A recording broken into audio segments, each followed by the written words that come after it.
Hi everyone, my name is Ashley Banks, and today I will be focusing on cultures and conflict. And I will be focusing on the cultures of African Americans and white Americans and just kind of comparing like some issues I've seen like from many years ago and until now, because it's still an ongoing issue that our society is currently facing.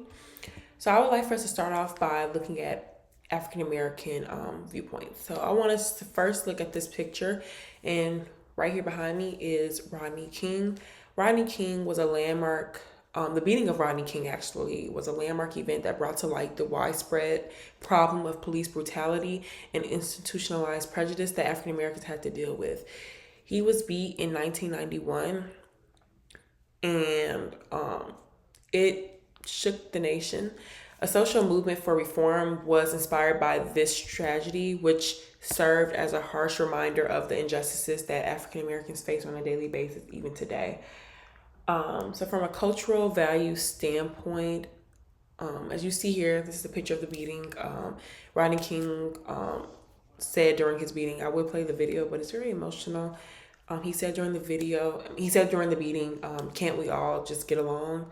And the officers did not care. And that's just how it is today. As you see, many more African Americans are still getting um, beaten and killed by police officers, and nothing is really being done about it. I can't speak for every state, but I do know the state of Illinois, there has been a lot of instances where the brutality has gotten worse. But as new mayors come into office, I feel like there has been a little bit of a change, but we still have a long ways to go in order to see a drastic change with police brutality. Um, so I believe that from a cultural value standpoint, African American communities historically prioritize values like resilience, unity, and justice, and that is mainly exemplified by advocates of peaceful resistance, such as Dr. Martin Luther King Jr. and movements like the Black Lives Matter movement. So when it comes to thinking about like economics and marginalization, as learned in our chapter 11 of our text, African Americans face discrimination and unfairness in the workplace, as well as obstacles to economic growth, education, and employment. The African American community's sense of unfairness and frustration are heightened by these difficulties. Now, I would like for us to explore perspectives of white Americans in the United States. While views vary, historically there has been a tendency to downplay African Americans' experiences with racism and discrimination.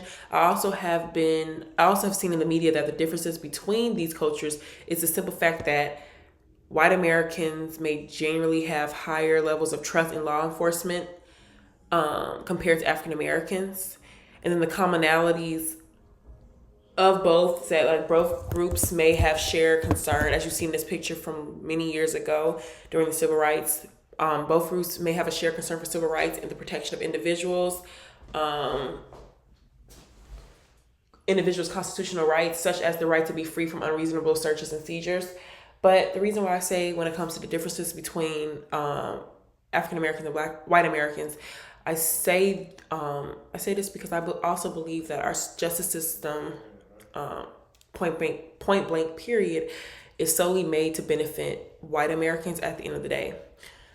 Individualism, fairness, and the conviction that society is colorblind have been also pervasive among many white Americans in terms of cultural ideals. These ideals at hand, meanwhile, can occasionally mask the existence of racial injustice and inequality. I also think that white Americans generally have more economic privilege and access to resources compared to African Americans.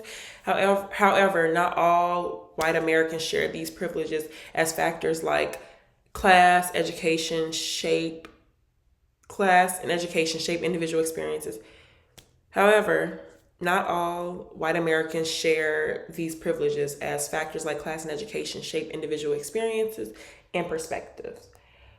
So, an intricate blend of cultural values, in my opinion, as I've learned from chapter 11 of our text, a blend of cultural values, power dynamics, economic variables, and histories of contact can be observed when analyzing the roots of conflict surrounding the Rodney King beating incident. and the ingrained power structures and cultural norms that supported systemic racism and discrimination battle with African Americans, demands for justice and equality overall. So overall, I believe that the tensions between African Americans and white people in the United States is a cultural conflict because it's exemplified by the Rodney King beating incident, and it is deeply rooted in historical injustices, cultural values, power imbalances, and economic disparities. By acknowledging these complexities as a society and engaging in meaningful dialogue, I believe that we can work together to move towards addressing systemic racism and building a more equitable society. So I would like to thank you all for taking the time to watch my video, and I look forward to hearing your thoughts and comments towards my video, and I can't wait to watch